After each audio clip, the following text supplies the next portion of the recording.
আপোষহীনতায় তিনি, আপোষেও তিনি।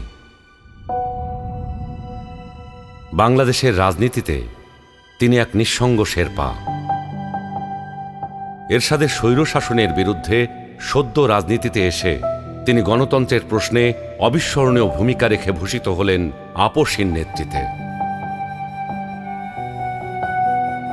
2007-এর 1/11-এর দুঃশাসনের কালেও আপোষহীন রইলেন। নিজের এবং সন্তানদের নিরাপদ জীবনের প্রতিশ্রুতির বিনিময়ে গণতন্ত্রহীনতাকে মেনে নিলেন না। ফ্যাসিস্ট হাসিনার আমলে বিদেশ থেকে ফিরে এসে মিথ্যা মামলা মোকাবেলা করে জেলে চলে গেলেন। তবুও আধিপত্যবাদী রাজনীতির সাথে আপোষ করলেন না, হয়ে উঠলেন ফ্যাসিস্ট শাসন বিরোধী লড়াইয়ের অনন্ত প্রেরণা। তবে কি তিনি কখনোই আপোষ করেননি? অবশ্যই করেছেন। দেশের বৃহত্তর স্বার্থে অনেক গুরুত্বপূর্ণ মুহূর্তে উনি এমন সব বিষয়ে আপোষ করেছেন যেটা না করলে কেবল গণতন্ত্র নয়, বাংলাদেশের স্বাধীনতা সার্বভৌমত্বই বিপন্ন হয়ে পড়ত।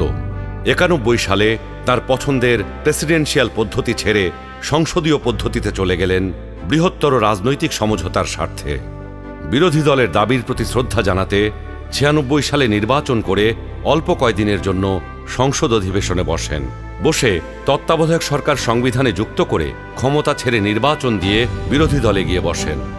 2008-এ একপেশে এবং অসমান নির্বাচনী ক্ষেত্রের কারণে পরাজয় নিশ্চিত জেনেও নির্বাচনে অংশ নেন গণতান্ত্রিক ধারাবাহিকতা রক্ষার জন্য। সকল মানুষের মতোই তিনিও নিশ্চয়ই সীমাবদ্ধতার ঊর্ধ্বে ছিলেন না, কিন্তু শিষ্টাচার, সৌজন্যবোধ, দৃঢ়তা, দূরদর্শিতা এবং প্রজ্ঞার সমন্বয়ে তিনি হয়ে উঠেছেন বাংলাদেশের রাজনৈতিক ইতিহাসের এক অনন্য চরিত্র। তিনি বেগম খালেদা জিয়া।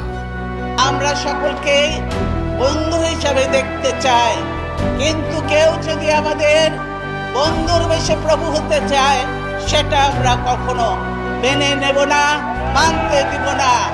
কারো প্রভুত্ব বাংলাদেশের জনগণ স্বীকার করবে না।